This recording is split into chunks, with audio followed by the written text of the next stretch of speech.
Welcome to my channel welcome to my channel समाज में आप सभी विद्यार्थियों का स्वागत है।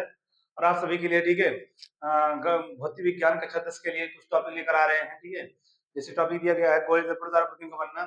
इससे प्रीवियस वीडियो मैंने बनाया है। ठीक है, गोल द्वारा प्रतिबिंब के कितने नियम होते हैं, प्रतिबिंब बनने के कितने नियम होते हैं? 3 नियम होते हैं, मैंने बताया 3 नियम होते हैं। इसका अगला टॉपिक है गोल द्वारा प्रतिबिंब बनने के गोल दर्पणों से प्रतिबिंब का बनना। ठीक है, टॉपिक आपका है गोली दर्पणों से प्रतिबिंब का बनना। ठीक है, कह रहा है गोली दर्पणों से प्रतिबिंब का बनना। ठीक है, फॉर्मेशन ऑफ इमेज बता दो अगर आप उनको। Formation of image by spherical mirror, by spherical mirror. ठीक है, देखिए गोली दर्पण से प्रतिबिंब का बनना दो प्रकार से हो सकता है, अवतल और उत्तल दर्पण। ठीक ना, यानी गोली दर्पणों से प्रतिबिंब का निर्माण निम्न प्रकार किया सकता है। नंबर 1 है अवतल दर्पण द्वारा। ठीक है, अवतल दर्पण द्वारा प्रतिबिंब का बनना। नंबर 1 दिया गया है अवतल दर्पण द्वारा प्रतिबिंब का, अवतल दर्पण द्वारा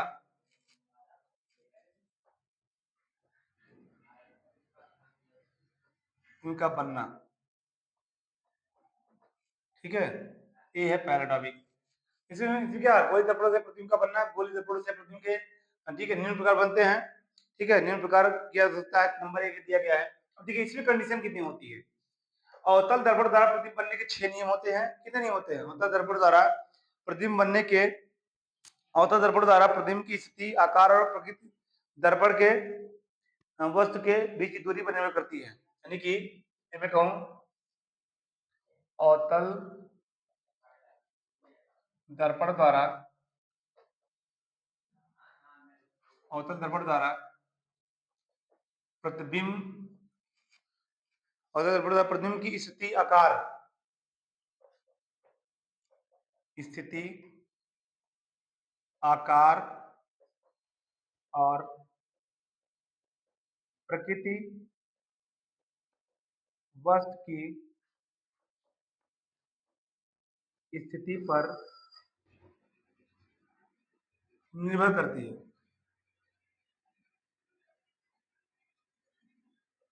ठीक है, देखिए पहला दिया स्थिति नंबर 1, स्थिति नंबर 1।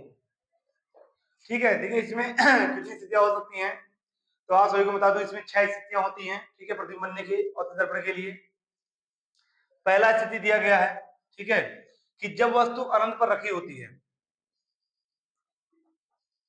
जब वस्तु अनंत पर, अनंत पर स्थित हो। ठीक है, पहला टॉपिक है जब वस्तु अनंत पर या अनंत दूरी पर स्थित हो। अनंत दूरी पर लिखिएगा, जब वस्तु अनंत दूरी पर स्थित हो। ठीक है, देखिए इसका चित्र कैसे बनता है, परिभाषा से नहीं हम लोग समझेंगे। ठीक है, चित्र से, चित्र अगर समझ में आएगा तो आप लोग कोई भी लिख सकते हैं, किसी भी के, ठीक है स्थिति में लिख सकते हैं। देखिए मुख्य अक्ष होता है, इसका ध्रुव यहाँ होता है P, फोकस F और होता है C। वस्तु यहाँ पे होगी AB। ठीक है, अनंत की बात कर रहा है, कह रहा है ए सिर से चलने वाली प्रकाश किरणें। ठीक है, किससे सिर से? ए सिर से चलने वाली प्रकाश किरणें, ठीक है, जो किससे होकर जाती हैं? मुख्य फोकस से होकर जाती हैं। ठीक है, ए सिर से चलने वाली प्रकाश किरणें जो मुख्य फोकस से होकर जाती हैं, परावर्तन के पश्चात, ठीक है, क्या होती है? मुख्य अक्ष के समांतर। कैसे होती है? मुख्य अक्ष के समांतर। फिर बता रहा हूं कि ए सिर से चलने वाली प्रकाश किरणें मुख्य अक्ष से होकर जाती है और गोली दर्पण पड़ती है, परावर्तन पश्चात मुख्य अक्ष से समांतर हो जाती हैं। ठीक है, और जो किरणें सी से होकर जाती हैं उसी माध्यम में लौट जाती हैं। जो किरणें सी से होकर जाती है क्या होती है? उसी माध्यम में लौट जाती हैं। ठीक है। और हमारा प्रतिबिंब कहाँ बनता है, देखिए यहाँ प्रतिबिंब बनेगा, यहाँ पर मिटा देते हैं, यहाँ रख देते हैं, ठीक है। ये प्रतिबिंब हमारा है बी डैश और ए डैश, ठीक। और ये वापस उसी माध्यम में लौट जाएगी। मैंने बताया आपका प्रतिबिंब बनने के तीसरे नियम में कि जो किरण वक्रता केंद्र से होकर जाती है उसी मार्ग पर वापस लौट जाती है। ये हमारी स्थिति जब वस्तु अनंत पर स्थित होती है तो शीर्ष ए से चलने वाली प्रकाश किरणें जब मुख्य अक्ष से ऊपर जाती हैं तो गोलीय दर्पण पर पड़ती परावर्तन के पश्चात क्या होती है, मुख्य अक्ष के समांतर समांतर हो जाती हैं, तथा यदि प्रकाश की किरण, ठीक है, वक्रता केंद्र से होकर जाती है तो उसी मार्ग में वापस लौट जाती है। ये दोनों किरणें जहां पर एक दूसरे काटती हैं, ए डैश पर काटते हुए हमारा प्रतिबिंब बनता है, ठीक है। अब प्रतिबिंब कैसा बनता है, यानी वस्तु का प्रतिबिंब, वस्तु का प्रतिबिंब, यानी जब वस्तु अनंत पर स्थित होती है, ठीक है, ये जब वस्तु अनंत दूरी पर स्थित है तो वस्तु का प्रतिबिंब कैसा बनता है, वास्तविक,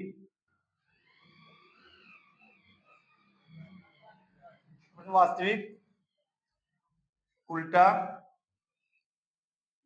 तथा उल्टा वस्तु से छोटा,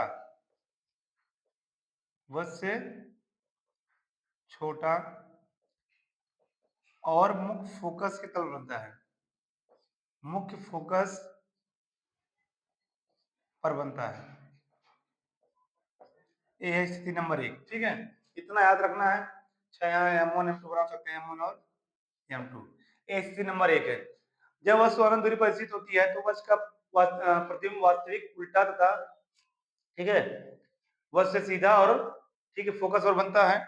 इसी प्रकार स्थिति नंबर 2, ठीक है, स्थिति नंबर 2 बताते हैं, ठीक। स्थिति नंबर 2, ठीक है, स्थिति नंबर 2 क्या होता है, दूसरी कंडीशन, जब वस्तु अनंत तथा वक्रता केंद्र के बीच में स्थित हो, ठीक। जब वस्तु अनंत तथा वक्रता केंद्र के बीच में स्थित होती है, ठीक है, तो ये अवतल दर्पण है, ये इसका मुख्य अक्ष है P, F और C। इस बार वस्तु यहां होगी, ठीक है, A और B, देखिए यहां से किरण जाएगी इस पर, ठीक है। यदि मुख्य अक्ष के समांतर चलने वाली प्रकाश किरणें शीर्ष ए से मुख्य अक्ष के समांतर चलने वाली प्रकाश किरणें गोलीय दर्पण पड़ती परावर्तन के पश्चात किससे होकर जाती हैं, मुख्य फोकस से होकर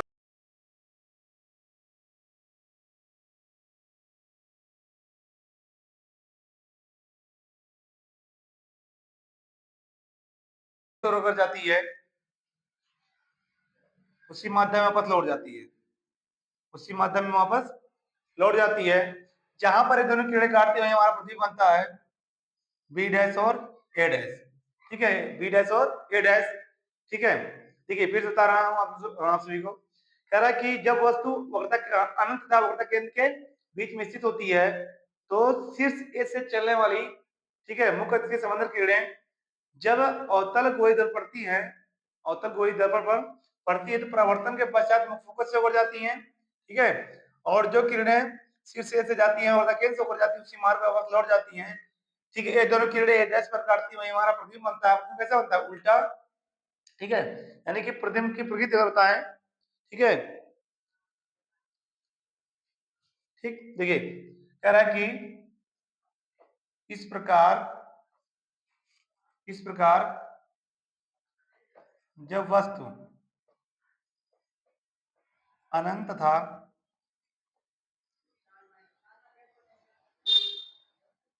वक्रता केंद्र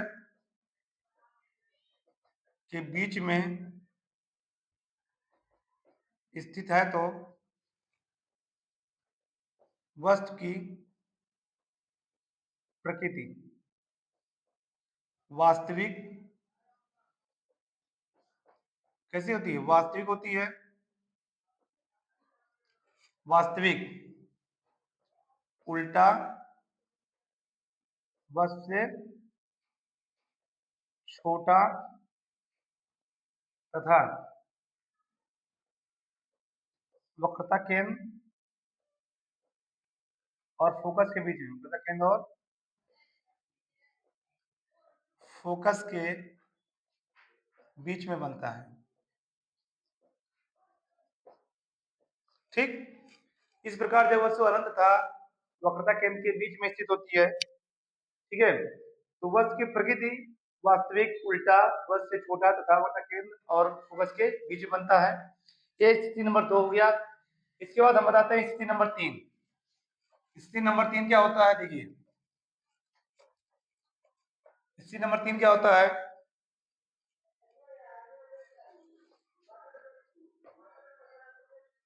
जब वस्तु वक्रता केंद्र पर स्थित हो, जब वस्तु वक्रता केंद्र पर स्थित हो, ठीक है, तब क्या कंडीशन स्थिति होती है? ये हमारा है उत्तर अवतलकोई दर्पण, M1 और M2 दर्पण का द्वारक होता है। ये मुख्य अक्ष ध्रुव P, फोकस है वक्रता केंद्र C। तो वस्तु यहाँ पर रखनी है, इस बार रखनी है, ठीक है। ये वस्तु है AB। इस बार कह रहा है कि जब वस्तु वक्रता केंद्र पर स्थित होती है यानी C पर ही स्थित होती है, तो कह रहा है कि वही पुरानी कहानी, ठीक है, कि शीर्ष A से चलने वाली मुख्य अक्ष से समांतर प्रकाश किरणें जब दर्पण पर पड़ती हैं, पड़ने के पश्चात क्या होती हैं? ठीक है, पढ़ने के पश्चात मुख्य फोकस से होकर जाती हैं, मुख्य फोकस से होकर जाती हैं, मुख्य फोकस से होकर जाती हैं, और जो किरणें फोकस से होकर जाती हैं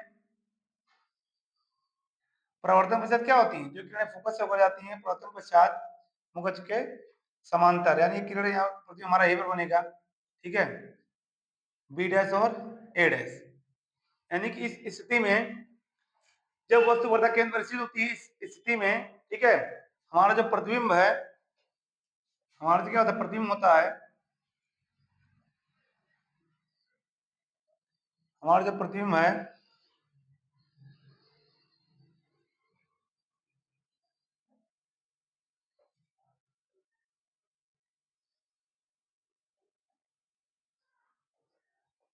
हमारा जो प्रतिबिंब है, ठीक है, कहां पर बनता है? वक्रता केंद्र पर ही बनता है, वस्तु के बराबर और उल्टा। यानी कि कहिएगा जब वस्तु वक्रता केंद्र पर स्थित है तो वस्तु की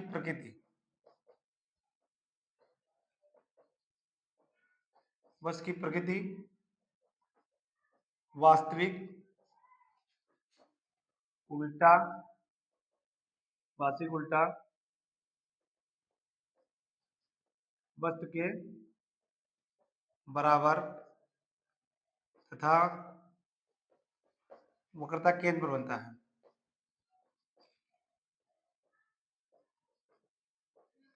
वक्रता केंद्र पर बनता है, ठीक है ना। जब वस्तु वक्रता केंद्र पर स्थित होती है तो वस्तु की प्रकृति जो होती है, ठीक है, वस्तु की प्रकृति जो होती है वास्तविक उल्टा वस्तु के बराबर तथा वक्रता केंद्र पर बनता है, ठीक है। स्थिति नंबर 3 हो गया। और इसके बाद आते हैं स्थिति नंबर 4 लेकर,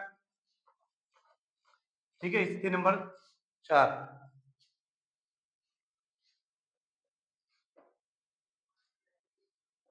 जब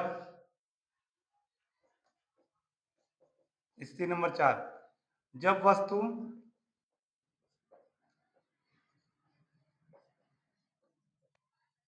वक्रता केंद्र तथा फोकस के बीच में स्थित है तो, ठीक, देखिएगा जब वस्तु वक्रता केंद्र तथा मुख्य फोकस के बीच में स्थित होती है तब क्या कंडीशन आती है? देखिए चित्र जरूरी है, चित्र सबसे इंपॉर्टेंट है। ध्रुव या फॉर सी। इस बार वस्तु यहां स्थित होगी, ए और बी। ठीक, कह रहा कि शीर्ष ए से चलने वाली प्रकाश किरणें मुख्य के समांतर प्रकाश किरणें, ठीक है, चलिए प्रकाश किरणें जब दर्पण पड़ने में क्या होती है, मुख्य फोकस से होकर जाती हैं, मुख्य फोकस से होकर जाती हैं, एफ है, ठीक है। और दूसरी किरण, ठीक है, चौथी स्थिति दिया गया है, ठीक। और जो दूसरी किरण हमारी होती है, ठीक है, जो मुख्य फोकस से होकर जाती है, किससे होकर जाती है, मुख्य फोकस से होकर जाती है। एक मिनट, बस इस कंडीशन ठीक नहीं है, थोड़ा बीच होना चाहिए, बस के बीच में होना चाहिए। हमारा एफ यहाँ होगा, सी यहाँ होगा, बस होगा हमारा यहाँ पर बीचों बीच रखना पड़ेगा, थोड़ा सा बीचों बीच रखना पड़ेगा, ठीक है। और यहाँ देखिए इसके बाद ये हमारी वस्तु ए और बी, ठीक है, इससे सीधा होना चाहिए, मुख्य के समांतर किरणें एफ से होकर जाती हैं, ठीक। और जो किरणें एफ से होकर जाती है, ठीक है, प्रवर्तन के पश्चात,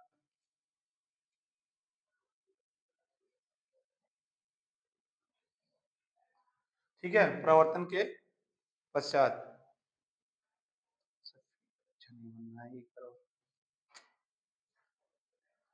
थोड़ा सा दोबारा से बनाते हैं, ठीक है, थोड़ा सा अच्छा नहीं बन रहा फिगर, और एक बार ट्राई करते हैं अच्छे से, प्रतिबिंब सही नहीं बन रहा है, ठीक है।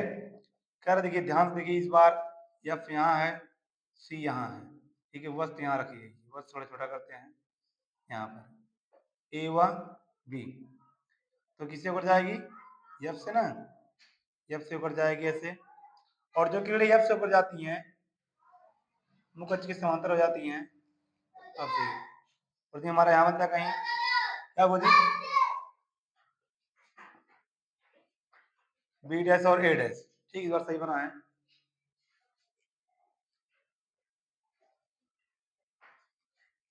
ठीक। देखिए कह रहा है कि जब वस्तु वक्रता केंद्र एफ के बीच में स्थित होती है, वस्तु ए बी, तो ए शीर्ष से चलने वाली मुख्य के समांतर किरणें जब कोई दर्पण में पड़ती हैं, ठीक है, तो पढ़ने के पश्चात किससे होकर जाती है, मुख्य फोकस से होकर जाती हैं, पढ़ने के पश्चात मुख्य फोकस से होकर जाती हैं, ठीक। और दूसरी किरण जो मुख्य फोकस से होकर जाती हैं, ठीक है, मुख्य के समांतर हो जाती हैं, और हमारा प्रतिबिंब जो होता है उल्टा बनता है, ए डैश और बी डैश, ठीक है। और कैसा बनता है, उल्टा, वार्षिक और, ठीक है, वह से बड़ा। कह रहा है कि जब वस्तु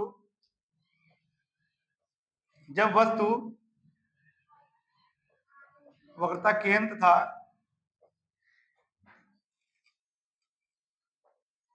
फोकस के बीच में स्थित है, तो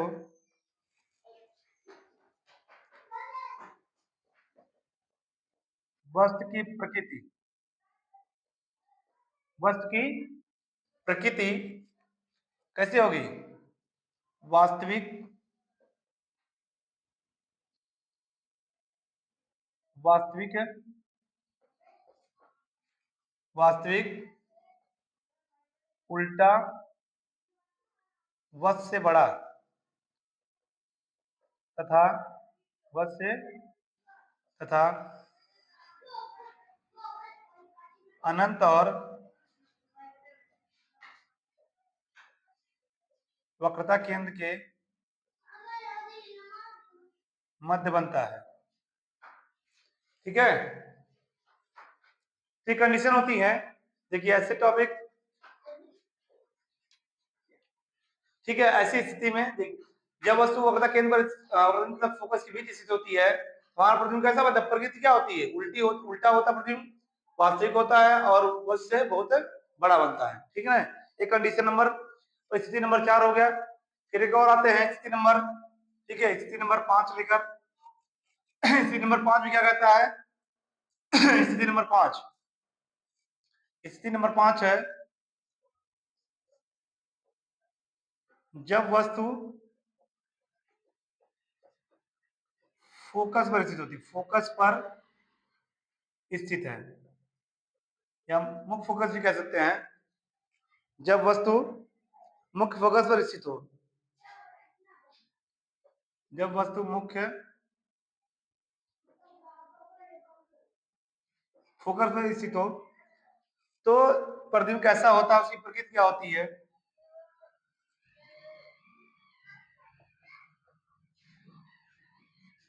देखिए, जब ये ध्रुव है, मुख्य अक्ष है, F यहाँ होगा, C यहाँ होगा। वस्तु कह रहा है इस बार फोकस पर स्थित होनी चाहिए।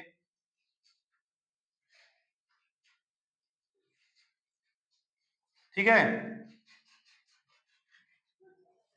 जब वस्तु ए बी मुख्य फोकस पर स्थित होती है, कह रहा है कि मुख्य अक्ष के समांतर इस शीर्ष से चलने वाली मुख्य अक्ष के समांतर चलने वाली प्रकाश किरणें जब दर्पण पड़ती पड़ने के क्या होती है, मुख्य फोकस से ऊपर जाती हैं। ठीक है, किसे ऊपर जाती हैं, मुख्य फोकस से ऊपर जाती हैं। और जो किरणें सी से ऊपर जाती हैं, देखिए ऐसे बढ़ेंगी, जो सी से आती हैं, ठीक है, ऐसे अपने मार्ग में सीधे लौट जाती हैं, ऐसे जाएंगे, ऐसे सी से ऊपर जाएंगे। ये दोनों किरणें कहीं पर काटेंगे नहीं। ठीक है, फिर हमारा प्रतिबिंब कैसा बनता है, प्रतिबिंब उल्टा बनता है। प्रतिबिंब उल्टा, वश से बहुत बड़ा, ठीक है, वश से बहुत बड़ा, उल्टा, और ठीक है अनंत पर बनता है। कह रहा है कि इसको M1 और M2 मान लेते हैं, दर्पण का द्वारक। जब वस्तु मुख्य फोकस पर स्थित है तो वस्तु का प्रतिबिंब, वस्तु का प्रतिबिंब वास्तविक, उल्टा, वास्तविक प्रतिबिंब उल्टा तथा वास्तविक उल्टा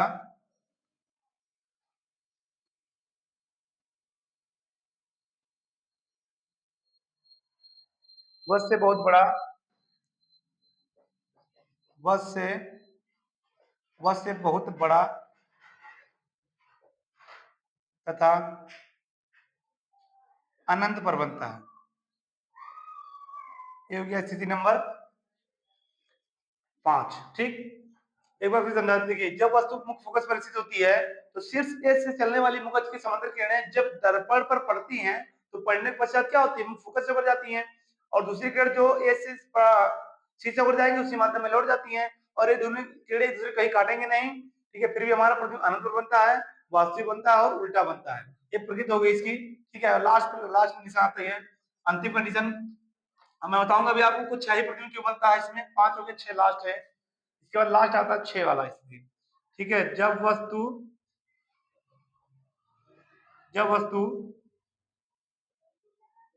मुख्य फोकस तथा दर्पण के ध्रुव के बीच, क्या, दर्पण के ध्रुव के मध्य स्थित हो, ये लास्ट स्थित कंडीशन है। ठीक है, ठीक है, करा इस बार चित्र बनाते हैं इसे। देखिए, ये मुख्य फोकस है, ध्रुव है, F और C है। इस बार वस्तु कहाँ रखनी है, दर्पण और ध्रुव के बीच में, ध्रुव और मुख्य फोकस के बीच में रखनी है। तो कह रहा कि अगर यहां रखनी है, इससे जो किरणें जाएंगी मुख्य फोकस पर, किससे ऊपर जाएंगी, ये सिर से चलने वाली मुख्य की समांतर किरणें मुख्य फोकस से ऊपर जाती हैं दर्पण के परावर्तन के पश्चात। ठीक है, और जो दूसरी किरण हमारी आएगी सी से होकर जाएगी। ठीक है, और जो दूसरी किरण है जो सी से होकर जाएगी, ठीक है, उसी माध्यम में लौट जाती है। और इसको पीछे बढ़ाने पर, अगर पीछे बढ़ाया जाएगा, देखिए यहां से आती हुई प्रतीत होती हैं। ठीक है, ए और ए डैश बी डैश, ए डैश और बी डैश, ये थोड़ा सा टिपिकल हो सकता है, M1 और M2। जब वस्तु मुख्य फोकस पर, मुख्य फोकस दर्पण के ध्रुव के बीच मध्य स्थित होती है, तो कह रहा कि ये शीर्ष से ए शीर्ष से चलने वाली मुख की समांतर किरणें जब दरअसल पड़ती है तो पढ़ने के साथ क्या होती है, मुख फोकस से ऊपर जाती हैं, ठीक है, और जो किरणें वक्रता केंद्र से ऊपर जाती हैं उसके माध्यम में लौट जाती है। इसको पीछे बढ़ाने पर, ठीक है, ए डैश से पीछे से आती हुई प्रतीत होती हैं, ठीक है, और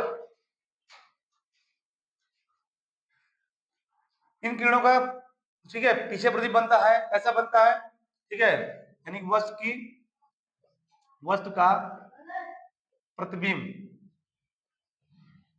वस्तु का प्रतिबिंब आभासी, इधर कैसा होगा, आभासी, सीधा, ठीक है, वस्तु से बड़ा, वस्तु से बड़ा तथा दर्पण के पीछे, दर्पण के पीछे बनता है। ये है लास्ट स्थिति, ठीक। तो हम समझते हैं कि 6 कंडीशन में आपको समझ आ गई। 6 कंडीशन क्यों होती है, क्योंकि दर्पण के ध्रुव से इधर वस्तु हमेशा बाएं तरफ रखी जाती है। हम लोग सभी लोग जानते हैं कि दर्पण के सामने हम जब खड़े होते हैं हमारा प्रतिबिंब बनता है, उल्टा भी बनता है, दायां हाथ बायां दिखाई देता है, ये सब स्थितियां हैं। और इसमें 6 कंडीशन इसलिए बनती है कि एक अनंत पर होगा, दूसरा अनंत और सी के बीच में, तीसरा हो जाएगा सी पर, चौथा हो जाएगा सी और एफ के बीच में, पांचवा हो जाएगा एफ पर, छठवा हो जाएगा पी और एफ के बीच में, ठीक है। जबकि अवतल के लिए, उत्तल के लिए, ठीक है, 2 ही प्रतिबिंब बनता है, ठीक। तो इस भी वीडियो अगर समझ में आया तो लाइक करके शेयर करिएगा। धन्यवाद।